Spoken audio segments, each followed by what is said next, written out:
So we've recently undertaken a survey into, so now like lockdown starting to ease and people are starting to think about going back to work and what does all this look now. We've recently undertaken a survey into our customer base, see what their top priorities were. And the reason why we did this was we thought it'd be really good to share the information for our customers, because they want to know what other people have put. For us, it helps as well massively. So we put a few options on there, from staff wellbeing all the way through to how you might reconfigure the business or whatever that may be. The first one, if you're talking about the highest individual statistic, was organisations getting prepped for social distancing. We've done that ourselves. Reconfiguring office space, how does it look? How does remote working going to look long term? How do teams work together? How and when do you get into the office? Depending on your office space, how's it going to look? Do you have to book room seats or book rooms out and deep cleaning and all that sort of stuff? So that was quite a big portion of it. A big portion as well to employee health and wellbeing, which was expected as well. So significant, over 20% of people were saying employee health and wellbeing was absolutely huge for them. They wanted to make sure they were keeping the staff safe and the staff weren't doing anything unnecessarily. And if they were, they had the right equipment, you name it. So that was huge.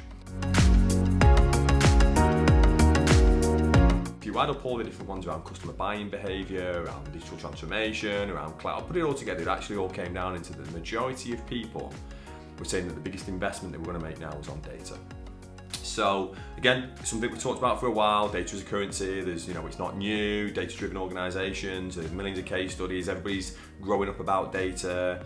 Everybody's democratising access to data and rethinking the way they deal with data. But in reality, the biggest thing, we still work with so many organisations who have got very traditional ways of modelling, visualising, governing, securing, and dealing with data.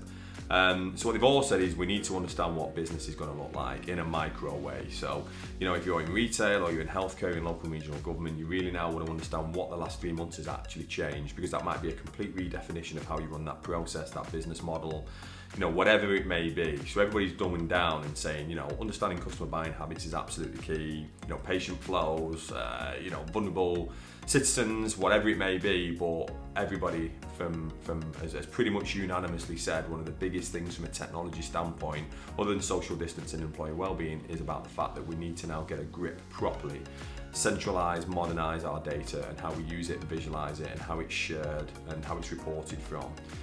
So many interesting projects just in the last 2 months we've turned around, where reports and data that took 2 weeks to generate, we've just got that instantly for the customer by using a modern data platform. So, from that perspective, we use a lot of cloud technology for that. We always advocate cloud is the best place to have your data because you've got all the AI capabilities in there. So it's just common that you can get so much more value from that. So that's massively grown. But I just wanted to share that with you. If anyone was thinking, what's everybody else in the industry doing, it pretty much comes down to understanding the data and how quick can we get that value.